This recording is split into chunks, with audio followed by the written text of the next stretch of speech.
I'm a 29-year-old woman, and on paper I should have had everything together. I worked a solid corporate job that paid me far more than most people my age in my area. My friends often told me how lucky I was, how stable my life seemed, how I must be sitting on piles of savings. What none of them knew was that my paycheck barely stayed in my account long enough for me to look at it. Almost every dollar I earned went straight into holding my family together. It started years ago, slowly, and then it became normal. My parents would fall behind on rent, and I was the one to fix it. At first it felt good to help. They called me dependable, the one they could rely on. My mom loved to tell everyone I was the rock of the family. It sounded nice, but really it was just another way of saying I was the safety net they leaned on every time something went wrong.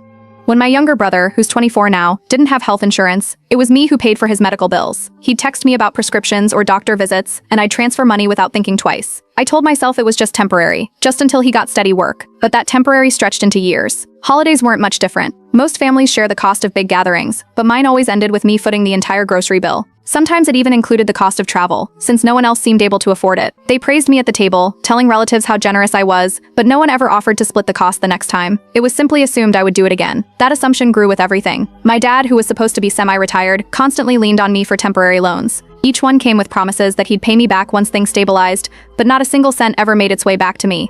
At some point, even the word loan became meaningless because we both knew it was never coming back. My sister, who's 27, loved to brag about how she and her fiancé were saving for a down payment on a house. She'd smile while talking about her growing savings account. But the reason she could save so comfortably was because I was covering all the family emergencies she never had to pitch in for. I noticed it, but no one else seemed to. Instead, they compared us, painting her as the smart one planning for her future, while I was the single one who could afford to help everyone else. Even my car wasn't safe. My brother would take it without asking, shrugging it off with excuses like, "You have two, I don't even have one." My parents acted like that was reasonable. They told me I should be more understanding because I had more than he did. Every time I even hinted at being stressed about money, my mom would shut it down. She'd say things like, "You're single, you don't have kids, you can afford it." There was no space to argue with that. If I pushed back, the guilt trip would start. They would remind me that family is everything, that I should be proud to help them, that it was my duty as their daughter.